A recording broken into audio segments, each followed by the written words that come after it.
Bonjour à tous. Aujourd'hui, petite vidéo pour te parler du temps qui passe dans ta relation, dans le fait que tu attendes aujourd'hui dans ta relation, peut-être de parcours sacré ou le retour de ton autre. Et en fait, ce qu'on te dit, c'est que euh, effectivement, ça génère chez toi beaucoup de frustration. On voit, tu vois, cette carte qui est sortie, quand je les brassais, on parle déjà de la carte du temps. Le temps aujourd'hui, c'est un temps de résilience, c'est un temps nécessaire. Le temps n'existe qu'ici-bas parce que forcément ici on est et on meurt, mais dans le monde de l'énergie, de la non-matière, je dirais, le temps n'existe pas. Et en fait, aujourd'hui, tu sais, au fond de toi, que tu as besoin de temps. Tu as besoin de temps pour évoluer, il y a besoin de ce temps nécessaire pour changer. Mais ton ego, aujourd'hui, est en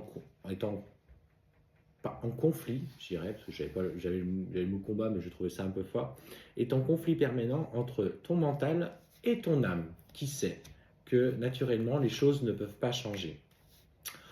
Alors, en fait, cette colère aujourd'hui que tu as est à l'origine de cette période un petit peu sombre de remise en question personnelle qu'on appelle la nuit noire de l'âme. Et pour le coup, on voit bien que les deux sont liés.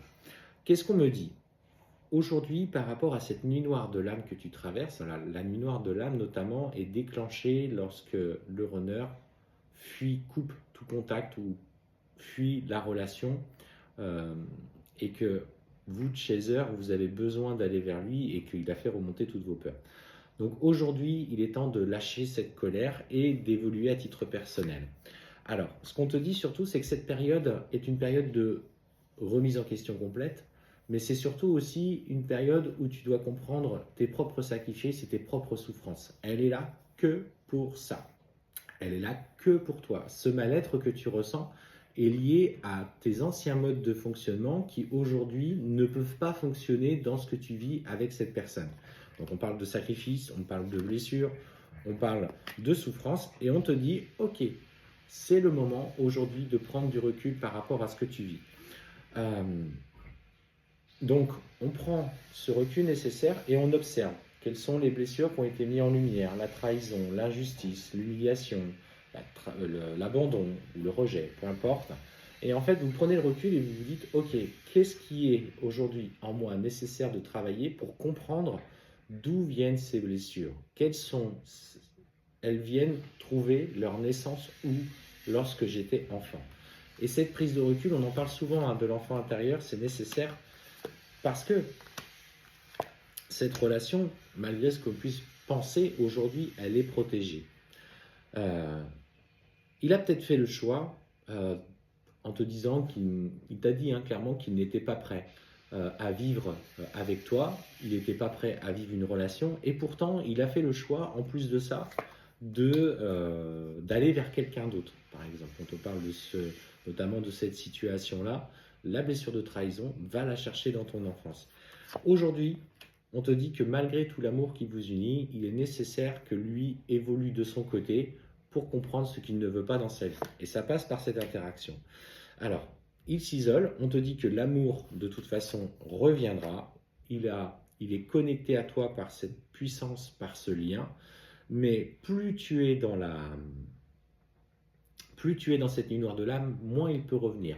Étant connecté à toi, il ressent en fait ton mal-être. Du coup, ça génère chez lui l'envie de te fuir, sans savoir d'ailleurs d'où ça vient. Il sait juste qu'il doit te fuir. Lui, alors en plus, si c'est quelqu'un qui n'est pas spirituel, lui, la seule chose qu'il sait, c'est que il n'est pas à l'aise avec toi. Ou en tout cas, il n'est pas à l'aise quand il discute avec toi. Donc en fait, il va se tenir à distance.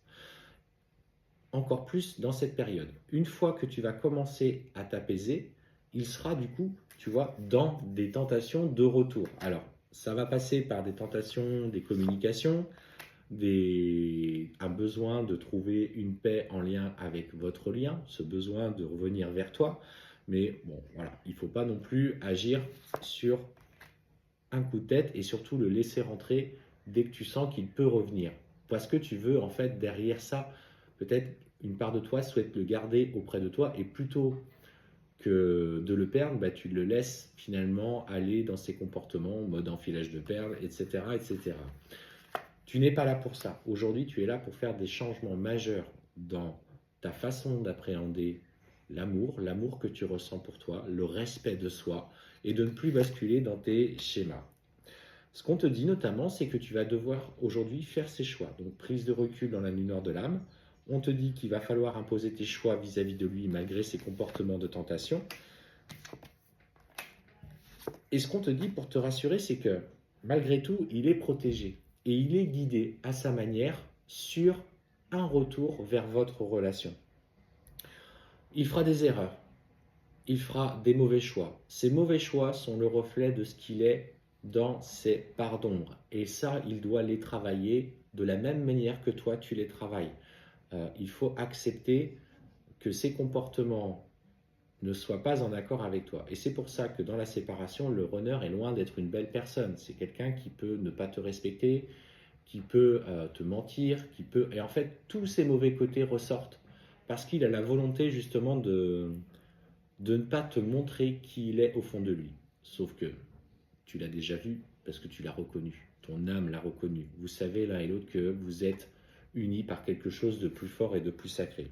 Et ce qu'on te dit, c'est la clé de ce changement sera pour lui la compréhension de ses propres schémas indépendamment de toi. Tu dois n'être plus la responsable de cet inconfort. L'inconfort qu'il vit, il doit le vivre tout seul.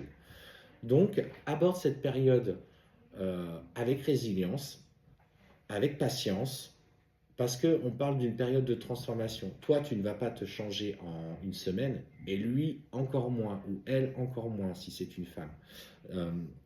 Ça passe par des situations, par des déclics, par des compréhensions qui peuvent prendre plusieurs mois, voire plusieurs années pour certains.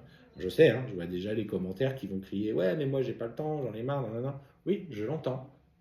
Mais regarde où est ton ego aujourd'hui par rapport à ça.